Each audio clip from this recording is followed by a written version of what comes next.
Hey guys, I'm JanetOnOccasion, and today we're playing the Total War Warhammer II Battle Replay. This one was sent in by Weresha, and he's playing as the Beastmen up against Mukip's Bretonnia. And I love this matchup. I think it's a very fun matchup indeed. So, as you can see here, we have the Eye of Morslib. So, really good for netting down any of those expensive units with the Gaze of Morslib. And, of course, he hits like a truck if he can hit anything with those rocks of his, which is very, very nice. And the magic damage also helps against all that physical resist, you know. So, really nice unit to have, gives you a lot of control over the battlefield, really helps pin down some very expensive units. Also here, a bunch of Ungor spearmen, good to have some cheap stuff in the front line. It just helps hold things in place. Those spears can help fend off the cavalry a tiny bit when backed up with something else, but mostly they're there just to take some damage. In the back here, Gore herds with shields and the Blackhorn's Ravagers, more Gore herds, and these will be able to cut through all of the peasants very, very quickly. Very nice that. Also here, Razor Gore herds. I love Razor Gore herds. I'm really pleased to see these guys.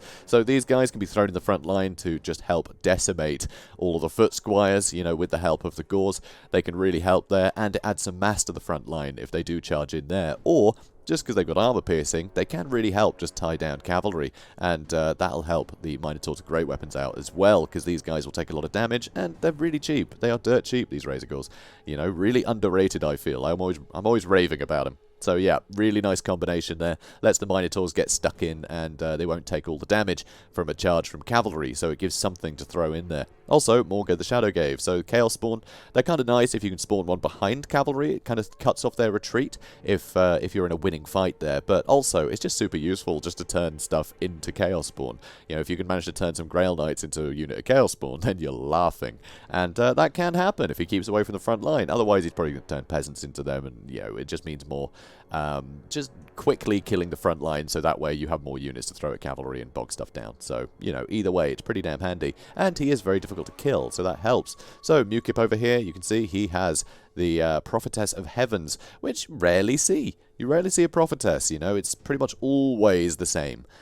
With Bretonnia, it's always either Lewin or the Fey Enchantress. So see, a Prophetess of Heavens is pretty cool. You can see Assault of Stone is a great little spell. You know, it's a free use here because it's bound to an item, but it's really nice. Just hit a load of stuff with a bunch of rocks from the sky. Lovely. Also, Wind Blast. Great for killing the chaff. And if you can kill the chaff really effectively, you're going to be laughing because all these peasants will actually match up great against things like Centaurs and the like.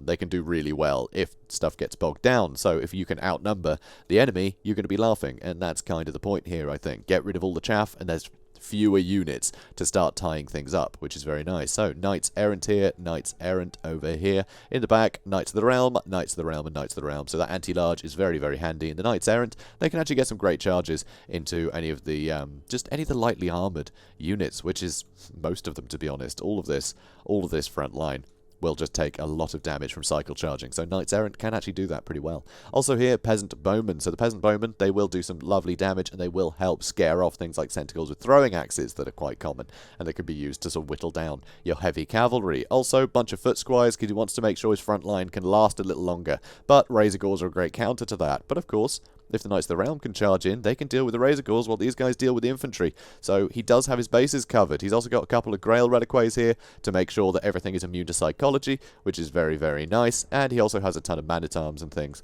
sort of dotted around. So some very good stuff from both players here. So we'll have to see how it goes. So here, Wind Blast. Really nice to get some damage into the Destroyers of the Drakwold, but that wasn't the best cast. It didn't hit in sort of the apex of the Wind Blast there. Going across might have been better, or from further back. Because, yeah, that spell, it is actually kind of misleading, because the little sort of cone icon that it gives you when you try and cast it is only about half the length of the spell, so you don't actually see the entire size of the Wind Blast there. But it does kind of allude to it, so it can be misleading. So it looked like that was the apex of the little icon when he was casting, but not the apex of the actual spell, which is kind of sad. But, you know, did some damage. Destroyers of the Drakwold with their poison. You want to get rid of them early, because if they can poison units, they're going to be slowed down, and it allows other units to capitalize. So, pretty useful there. Destroys the Drakwold. And, yeah, not a lot of armor. Oh. Nope, changed her mind, did she? Yeah, another one coming in. And Weresha takes another big hit there. So, Destroys the Drakwold getting very injured. But that's 2 Wind Blasts already that have been used on one unit. I mean, Wind Blast is pretty cheap. You can use it a lot, but it's going to get expensive soon. It's going to get expensive. So here, a bit of a charge of the Knights Errant, trying to bait out these Minotaurs, but they are going to take some damage for doing so, you know. And the Eye of Morslide still hucking rocks at things. Oh yeah, over here. So some damage to Battle Pilgrims, which isn't so important. Oh, I didn't mention the Battle Pilgrims, but they will actually, you know, they're pretty good damage dealers. Against low armoured units, they can really put in some work. So not a bad pick there. So they've been damaged a little bit. And more rocks coming in. Looks like they're going for all of the Knights of the Realm now. And only managed to kill a couple of them there. So not the best hit, but not terrible. But they're all in position, and here you can see the Razorgore herds are waiting to countercharge. But they're not going to win in a fight one-on-one. This lot will not win against this lot. All of the Razorgores, they need backup. That's where their strength lies, you know. They add some mass to that line. Other stuff can take damage for them and put in some damage for them. It's just, you really want them combined arms here. That's the beauty of these units. It's just like a little supplement, so sort of say, alright, I'll throw them in with another unit, and it means that that unit essentially can't be bowled over, and there's some more armor piercing in the mix. That really helps. So here the Eye of Morslide is having to retreat because of all the peasant archer fire. So here, the Minotaurs of great weapons are decimating these Knights Errant, but now all of the infantry is in, and so the Cav are charging in, knowing that the cavalry can get some good hits on the fatter boys, but they won't take too much damage in kind because they have infantry helping them out in here. So, yeah, the Knights of the Realm are pulling back, but honestly they could afford to charge in here. But looks like a nice little wind blast. Again, not the best wind blast, but here comes those rocks. I love to see this. So you can see it up here, and here they come.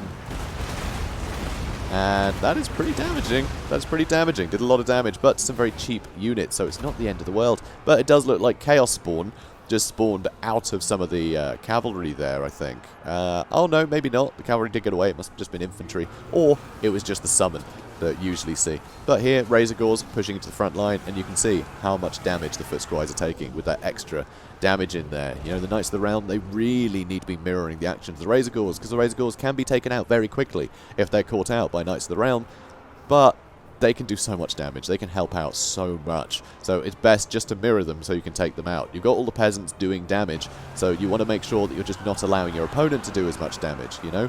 For the ranged fight here, the peasant bowman will do more damage than the Eye of Morslide, frankly. So you can afford to draw out the fight and make sure that you're just keeping things out of the fray. And that just didn't happen here. So the front line is looking very bad for Bretonnia. So Knights Errant getting really hurt. Over here, though, see the Minotaurs are great weapons.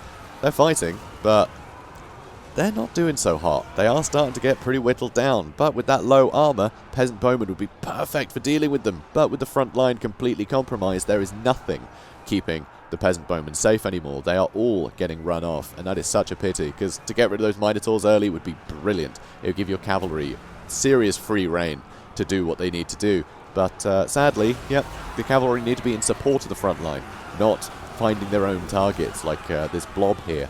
You know, they needed to be finding their own targets. Because look, if we look, these guys charged in, and suddenly the Razorgore herd, they've taken enough damage to break already. Here, another wind blast, but again, just not quite the best placement. If it's cast over here, it could have wiped out so many. Just so many units. So where is she anyway? She's got 45 kills. She should have more than that with the amount of wind blast she's cast, so that's a real pity.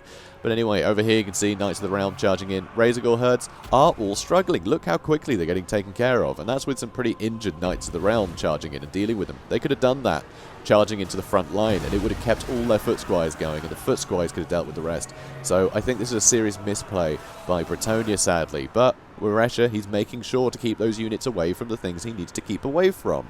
You know, that was exactly it. He saw the Knights of the Realm over here, so he just went straight for the front line. And that's what you want to do. That's what you want to do with them, you know?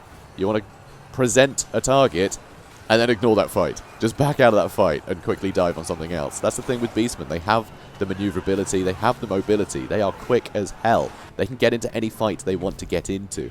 And so that's exactly what Weresha's done here, you know? He presented something, and they went, I've changed my mind. And you can change your mind whenever you like. And that is a Pyrrhic victory.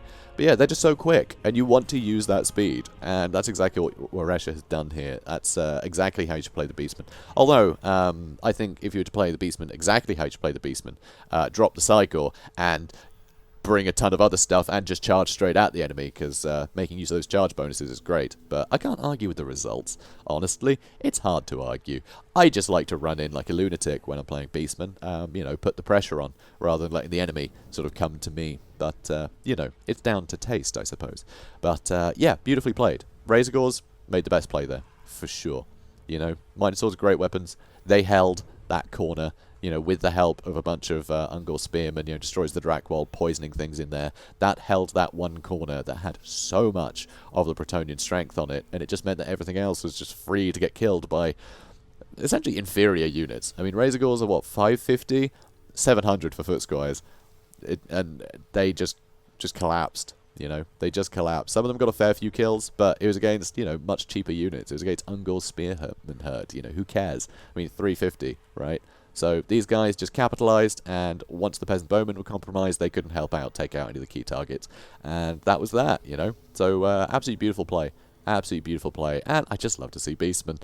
Because, yeah, it's rare that I get sent Beastmen replays. A lot of people just don't rate them. Which, I think, how dare you, Beastmen are my bays. So, guys, if you enjoyed this, please do comment, like, and subscribe, and I will see you in the next one. Have a good day, guys.